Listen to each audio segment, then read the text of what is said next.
we've only got him for one more segment because he's got to get some sleep for Coast to Coast AM, midnight Central. That'd be 10 o'clock Pacific, 1 a.m. Eastern.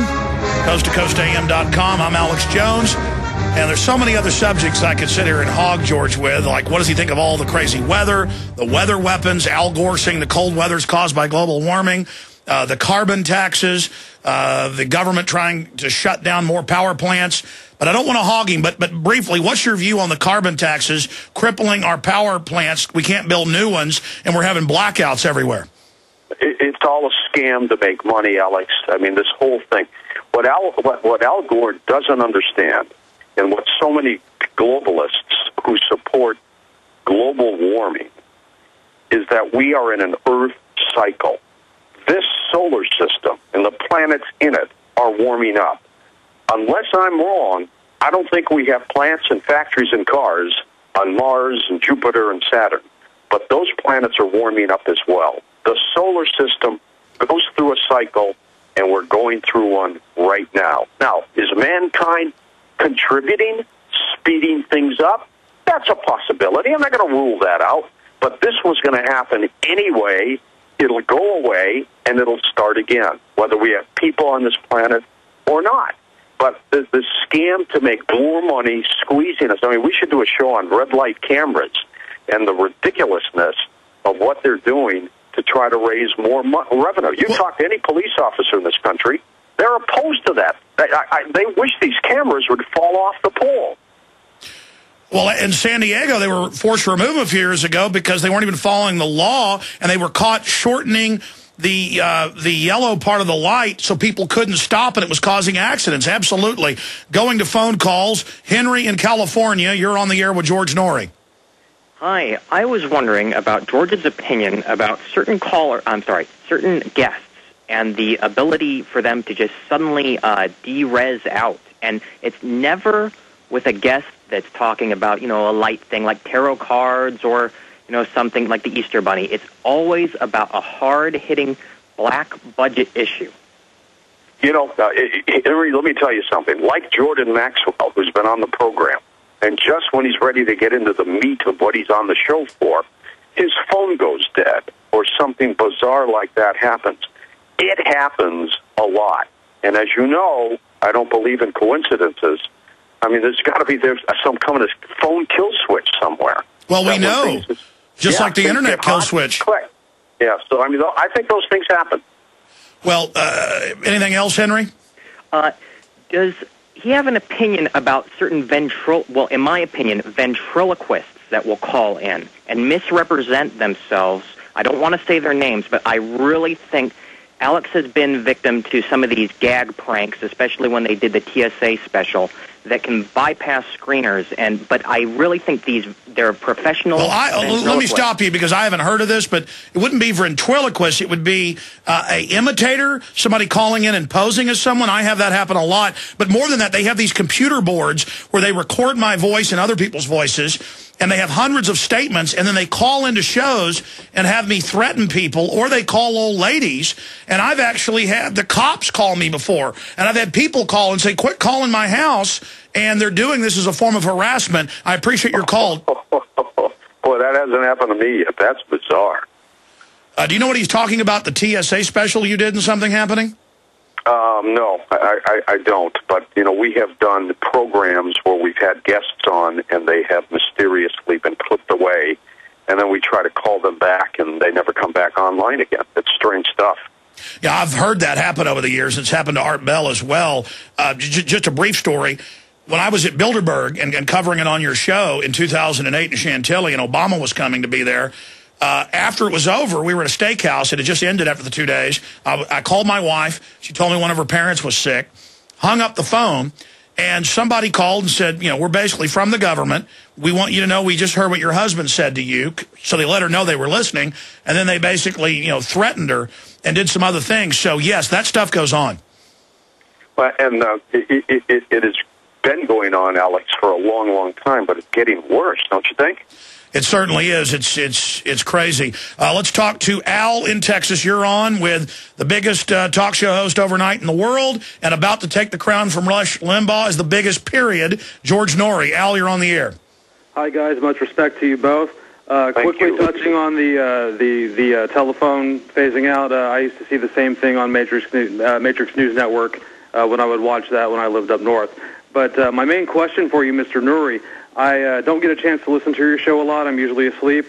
I have to work very early in the morning. I do listen to Alex Jones, and I've heard his take on China, and I agree with a lot of what Mr. Jones has to say about China, but I would like to get your take on what exactly you think, or what you think about the Chinese takeover and how everything is going over there. I mean, you can't buy a box of matches at Kroger's without it being made in China. Sure. So good question, Al, from Texas. Thanks for the call. George, your view on Hu Jintao bad-mouthing the dollar at the state dinner, having their pianist play an anti-America song, being the biggest owner of our debt. What's your view? Well, first of all, real quickly, you can always get Streamlink for 25 cents a day and podcast it. The show will be waiting for you in the morning right there for you, so you don't have to worry about sleep. China has put together one of the most brilliant economic tactics I've ever seen. Here was a nation 30, 35, 40 years ago that could barely do anything. Now they're pumping out everything in a massively growing economy. They are brilliant at what they do. Unfortunately, 75 people run that communist country, and they've got their eyes on Taiwan and everything else, and they're not going to stop. They have incredible patience, and they will continue to do what they do. They already own most of America. They own our debt. We are slaves to them, and it's just a matter of time when they decide to call in their chips. I agree with that statement, and there's the other facet of the globalists making deals with China and then using regulations to shut down China's competition here in the U.S. That's what Kissinger and others are all about, and it's so dangerous. Belle in South Carolina, you're on with George Noory. Hello? Yes, go ahead. Hi, Belle. Hi. I just wanted to say, Mr. Noory, that I'm very happy with the way the show is going now. I'm really excited about what you're doing, and you're such a beautiful soul. About the weather modification, I have a link for everybody. This particular document pretty much answered the question for me of whether or not the weather's being controlled, and the logical conclusion that I come to is that yes, it is always, and that every event is being manufactured. It's kind of a long link, but it's on the cftc.gov site. Oh, the CFR has a report about weather manipulation. Send us that link. Send that link to George. I appreciate your call, Belle. George, more and more they just admit that they're doing geoengineering. Oh, of course they are. We know what's been happening in Dubai and every place else. It's happening. Let me give out my email address, Alex, to any of your listeners who want to send me material.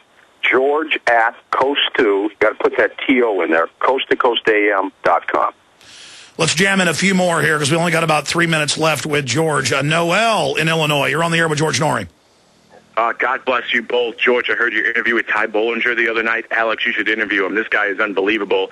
He is fighting the resistance. He is V for victory. 2 questions quickly. George, your thoughts on Big Sister Homeland Security being brazenly out in the open with everything. She will make her debut on the Super Bowl with a commercial. If you see something, say something. That's right. They're using taxpayer money to force their messages on us. The only victory we've got is they're doing away with that lousy color scheme, which I hated from the get-go. What's your view on the telescreens going in stores all over the country saying, watch your neighbor? You remember years ago we would watch films and movies where you'd see Big Brother on a huge screen talking to us constantly while people walked and shopped. That's where we're headed. That's going to happen. I think it's horrible, but it's going to happen, Alex. You're going to have these screens all over the planet where you'll have this Big Brother, maybe even a computer-animated guy looking at you, right? Just saying, do this, do this, do this. Unbelievable. And, they are... Yeah. They're doing it. It's happening. Last caller for George Noory. You can hear more of him tonight, midnight Central, coast-to-coastam.com. Ryan in Texas, you're on the air. This is the first time I've actually got through. I appreciate you taking my call. I had a question for Mr. Noory about the glass tubes of Mars, actually. Well, it's an incredible story. If you believe that Mars was once inhabited, then you have to believe that it was intelligent life and that they built structures on Mars, on the moon, and God knows where else. I happen to believe that there are extraterrestrials out there in the universe, that we've been visited before, and we might even have been seeded. So it's entirely possible that there are structures on these other planets and moons throughout our solar system. Well, I know this. There's ice caps on Mars, and they claim they found evidence that there was life there. And I don't think we're the only creatures in this universe of hundreds of billions of admitted galaxies. The problem is there's just so much conflicting information out there, but folks can decipher through all of it and try to make up their own mind, certainly at coasttocoastam.com. George, we're about to end this segment. I want to say bye to you briefly during the break, but I just want to thank you for, again, exposing my information to 16 million people. That's 16 million every night, a lot more than that over the years. And just appreciate the work you're doing for the First Amendment. Well, Alex, I'll continue to do it, and you continue to do what you do, and maybe one day we'll win this battle. Well, I mean, we should have talked about that. Do you agree the tide's turning, the awakening is accelerating? The awakening is accelerating. I'm not sure we're winning yet, but at least it's accelerating. At least we're in the fight. Well, that's George Noory of coasttocoastam.com, second biggest syndicated program in the country and going out worldwide via Premier Radio Networks. And we appreciate George and everybody else's help getting us on XM. We start weekdays live instead of being re-aired at night.